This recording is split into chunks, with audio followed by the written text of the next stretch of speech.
नमस्कार मित्रों, संजीवनी शिवाय में आपका स्वागत है। तो आज का वीडियो बहुत ही इंटरेस्टिंग है दोस्तों। आज हम जानेंगे कि शिव जी कौन है। तो बने रहिए दोस्तों। शिव जी कौन है? क्या वे भगवान हैं या बस एक पौराणिक कथा, या फिर शिव का कोई गहरा अर्थ है जो केवल उन्हीं के लिए उपलब्ध है जो खोज रहे हैं। भारतीय आध्यात्मिक संस्कृति के सबसे अहम देव महादेव शिव के बारे में कई गाथाएं और दंत कथाएं सुनने को मिलती हैं। क्या वे भगवान हैं या केवल हिंदू संस्कृति की कल्पना है, या फिर शिव का एक गहरा अर्थ है? शिव का अर्थ, जब हम शिव कहते हैं तो हमारा इशारा दो बुनियादी चीजों की तरफ होता है। शिव का शाब्दिक अर्थ है जो नहीं है, शिव शून्य है। आज के आधुनिक विज्ञान ने साबित किया है कि इस सृष्टि में सब कुछ शून्यता से आता है और वापस शून्य में ही चला जाता है। इस अस्तित्व का आधार और संपूर्ण ब्रह्मांड का मौलिक गुण ही एक विराट शून्यता है। उसमें मौजूद आकाश गंगाएं केवल छोटी मोटी गतिविधियां हैं जो किसी फुहार की तरह हैं। उसके अलावा सब एक खालीपन है जिसे शिव के नाम से जाना जाता है। शिव ही वो गर्भ है जिसमें से सब कुछ जन्म लेता है, और वे ही वो गुमनामी हैं जिनमें सब कुछ फिर से समा जाता है। सब कुछ शिव से आता है और फिर से शिव में चला जाता है। शिव अंधकार हैं तो शिव को अस्तित्वहीन बताया जाता है, एक अस्तित्व की तरह नहीं। उन्हें प्रकाश नहीं, अंधेरे की तरह बताया जाता है। मानवता हमेशा प्रकाश के गुण गाती है क्योंकि उनकी आंखें सिर्फ प्रकाश में काम करती हैं, वरना सिर्फ एक चीज जो हमेशा है वो अंधेरा है। प्रकाश का अस्तित्व सीमित है क्योंकि प्रकाश का कोई भी स्रोत, चाहे वो एक बल्ब हो या फिर सूर्य, आखिरकार प्रकाश बिखेरना करना बंद कर देगा। प्रकाश शाश्वत नहीं है, ये हमेशा एक सीमित संभावना है क्योंकि इसकी शुरुआत होती है और अंत भी। अंधकार प्रकाश से काफी बढ़ी संभावना है। अंधकार में किसी चीज के जलने की जरूरत नहीं, अंधकार हमेशा बना रहता है। अंधकार शाश्वत है, अंधकार सब जगह है। वो एक अकेली ऐसी चीज है जो हर जगह व्याप्त है। आदियोगी शिव का अर्थ पहले योगी और पहले गुरु। दूसरे स्तर पर जब हम शिव कहते हैं तो हम एक विशेष योगी की बात कर रहे होते हैं। वे जो आदियोगी या पहले योगी हैं और जो आदि गुरु या पहले गुरु भी हैं। आज हम जिसे यौगिक विज्ञान के रूप में जानते हैं उसके जनक शिव ही हैं। योग का अर्थ अपने सिर पर खड़े होना या अपनी सांस को रोकना नहीं है। योग इस जीवन की मूलभूत रचना को जानने और इसे अपनी परम संभावना तक ले जाने का विज्ञान और तकनीक है। आदियोगी शिव का अर्थ पहले योगी और पहले गुरु योग। विज्ञान का पहला संचार कांति सरोवर के किनारे हुआ, जो हिमालय में केदारनाथ से कुछ मील दूर पर स्थित एक बर्फीली झील है। यहाँ आदियोगी ने इस आंतरिक तकनीक का व्यवस्थित विवरण अपने पहले 7 शिष्यों को देना शुरू किया। ये 7 अर्षि आज सप्तर्षि के नाम से जाने जाते हैं। ये सभी धर्मों के आने से पहले हुआ था। लोगों के द्वारा मानवता को बुरी तरह विभाजित करने वाले तरीके तैयार किए जाने से पहले मानव चेतना को ऊपर उठाने के सबसे शक्तिशाली साधनों को सिद्ध किया और फैलाया जा चुका था। आज मानवता इस तरह से विभाजित है कि उसे फिर से एक करना लगभग असंभव लग रहा है। शिव एक ही शब्द के 2 अर्थ। शिव एक ही शब्द के 2 अर्थ तो शिव शब्द वो जो नहीं है और आदियोगी दोनों की ही ओर संकेत करता है, क्योंकि बहुत से तरीकों से ये दोनों पर्यायवाची हैं। ये जीव जो एक योगी हैं और वो शून्यता जो सृष्टि का मूल है, दोनों एक ही है। क्योंकि किसी को योगी कहने का मतलब है कि उसने ये अनुभव कर लिया है कि सृष्टि वो खुद ही है। अगर आपको इस सृष्टि को अपने भीतर एक क्षण के लिए भी बसाना है तो आपको वो शून्यता बनना होगा। सिर्फ शून्यता ही सब कुछ अपने भीतर समा सकती है। जो शून्य नहीं, वो सब कुछ अपने भीतर नहीं समा सकता। एक बर्तन में समुद्र नहीं समा सकता। ये ग्रह समुद्र को समा सकता है पर सौर्य मंडल को नहीं समा सकता। सौर्य मंडल ग्रहों और सूर्य को समा सकता है पर बाकी की आकाश गंगा को नहीं समा सकता।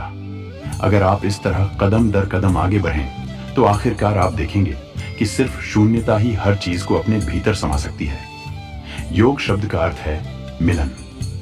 योगी वो है जिसने इस मिलन का अनुभव कर लिया है। इसका मतलब है कम से कम एक क्षण के लिए वो पूर्ण शून्यता बन चुका है। शिव शब्द के 2 अर्थ, योगी शिव और शून्यता, एक तरह के पर्यायवाची हैं, पर फिर भी वे 2 अलग अलग पहलू हैं।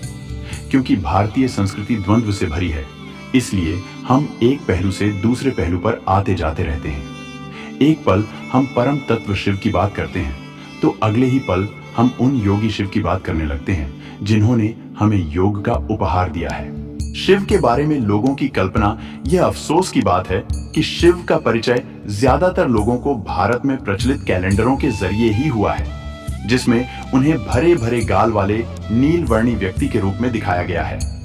उसकी वजह सिर्फ इतनी है कि कैलेंडर कलाकारों को इस चेहरे से अलग कुछ सूझा ही नहीं। अगर आप कृष्ण बनाने को कहेंगे तो कलाकार उसके हाथ में एक बांसुरी थमा देंगे।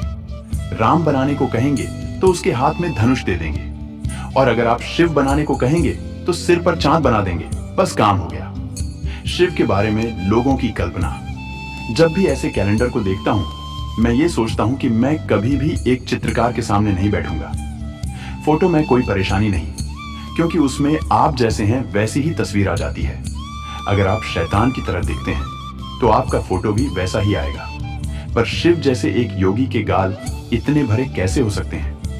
अगर आप उन्हें बहुत दुबला पतला दिखाते तो ठीक होता, पर एक भरे हुए गालों वाले शिव, ये कैसे हो सकता है? यौगिक परंपरा में शिव को भगवान की तरह नहीं देखा जाता। वे एक ऐसे जीव थे जिनके चरण इस धरती पर पड्डली दिए और जो हिमालय क्षेत्र में रहे। यौगिक परंपराओं के स्रोत के रूप में मानव चेतना के विकास में उनका योगदान इतना जबरदस्त है कि उन्हें अनदेखा नहीं किया जा सकता। हजारों साल पहले हर उस तरीके की खोज की जा चुकी थी जिससे मानव तंत्र को परम संभावना में रूपांतरित किया जा सकता है। इसकी जटिलता अविश्वसनीय है। ये प्रश्न करना कि उस समय क्या लोग इतने जटिल काम कर सकते थे, कोई मायने नहीं रखता, क्योंकि योग किसी विचार प्रक्रिया या सभ्यता की उपज नहीं है। योग भीतरी बोध से आया है। उनके आसपास क्या हो रहा था इससे कोई फर्क नहीं पड़ने दर्शता। योग उनके भीतर से बाहर आने वाला प्रवाह था। उन्होंने बहुत ही विस्तार से हमें बताया कि मानव तंत्र के हर मुद्दे का मतलब क्या है और उसमें छुपी संभावना क्या है। जो भी कहा जा सकता था वो उन्होंने इतने सुंदर और कुशल तरीकों से कहा कि आप आज भी उनके द्वारा कही गई एक भी चीज नहीं बदल सकते। आप पूरा जीवन उसका अर्थ निकालने में बिता सकते हैं। शिवलिंग क्या है? सद्गुरु बताते हैं कि लिंग का अर्थ है रूप। हम इसे रूप कह रहे हैं क्योंकि जब निराकार अस्तित्व प्रकट होना शुरू हुआ था, या दूसरे शब्दों में जब सृजन होना शुरू हुआ था, तब जो पहला रूप लिया गया था वह एक दीर्घ वृत्त या एलिप्स का था। शिवलिंग एक ऊर्जा का स्वरूप है जिसमें एक या एक से ज्यादा चक्र मौजूद होते हैं। ज्यादातर ज्योतिर्लिंग में एक या दो चक्र प्रतिष्ठित हैं। ध्यान लिंग में सभी सातों चक्र परम तक प्रतिष्ठित हैं। शिवलिंग का मतलब सद्गुरु बताते हैं कि लिंग शब्द का मतलब है आकार। हम इसे आकार इसलिए कह रहे हैं क्योंकि जो अप्रकट है वो जब खुद को प्रकट करने लगता है, या दूसरे शब्दों में कहें तो जब सृष्टि की उत्पत्ति शुरू हुई तो जो सबसे पहला आकार इसने लिया था वो एक दीर्घवृत्ताकार था। एक पूर्ण दीर्घवृत्त या इलिप्स को हम एक लिंग कहते हैं। सृष्टि की शुरुआत हमेशा एक दीर्घवृत्त या एक लिंग के रूप में हुई और उसके बाद ये कई रूपों में प्रकट हुई। और हम अपने अनुभव से यह जानते हैं कि जब आप ध्यान की गहरी अवस्था में जाते हैं तो पूर्ण विलीन होने वाला बिंदु आने से पहले ऊर्जा एक बार फिर एक दीर्घवृत्त या एक लिंग का रूप ले लेती है। तो इस तरह से सबसे पहला आकार भी लिंग है और सबसे आखिरी आकार भी लिंग है। तो मित्रों, आज की वीडियो यहीं पर समाप्त होती है और आशा करते हैं कि इस वीडियो से आपने बहुत कुछ सीखा होगा। तो मित्रों, नेक्स्ट वीडियो हमारी शिव पुराण के ऊपर है, जो कि इस वीडियो का पार्ट 2 है।